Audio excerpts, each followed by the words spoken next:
Okay, so the first few minutes of your driving test are always really daunting. Let me just very quickly explain the first couple of minutes of your test so you know exactly what to expect when you meet the examiner.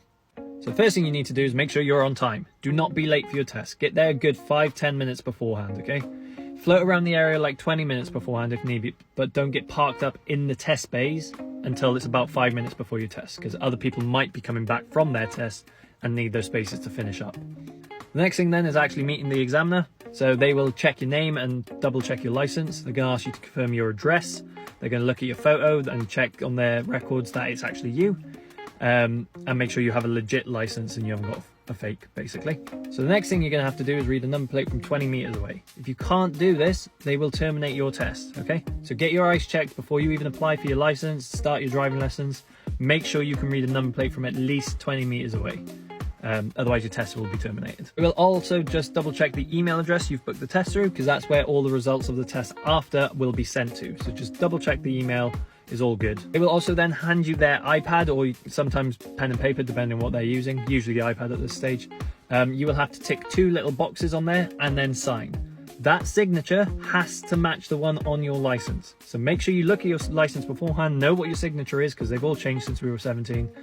And make sure that signature matches. Otherwise, again, they can terminate your test before you even start. Once they've done all the checks, they will ask then if you want your instructor to accompany you on test. You can absolutely take your driving instructor with you, but they will sit behind you and they can't say a single word. So it's completely up to you if you want them there. You've probably discussed this with them already, so just double check with them if they're coming with you. After all that, then you'll finally make your way to the car. The examiner will probably just ask you some general questions, how your day's going, things like that, just to get to know you a little bit.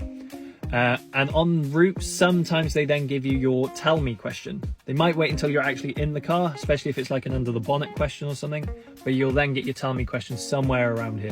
After that, they will briefly explain the test. They'll say exactly how it's going to run. So if you check my previous video, you'll see what's included in your test. So they'll quickly run through all of that. And then after that, they're finally going to say, are you ready to go? And then you'll say, hopefully yes. You'll start the car and then you branch off into whatever you're doing, following their routes, their sat nav, doing whatever maneuver they're doing for 40 odd minutes, and then you'll eventually come back. And that's the first few minutes of your test. So it's not as daunting as you think. Just listen to the examiner, do what you're told. Make sure you take your license with you. Do not turn up to your test without your license. Get there nice and early. Don't park in the bays until about 5 minutes beforehand. And then just make sure all your details are correct, your address and everything, email address, all before you go to test. It makes it a lot simpler if you just double check these details before you go, and then best of luck, because then you're on test and hopefully you pass.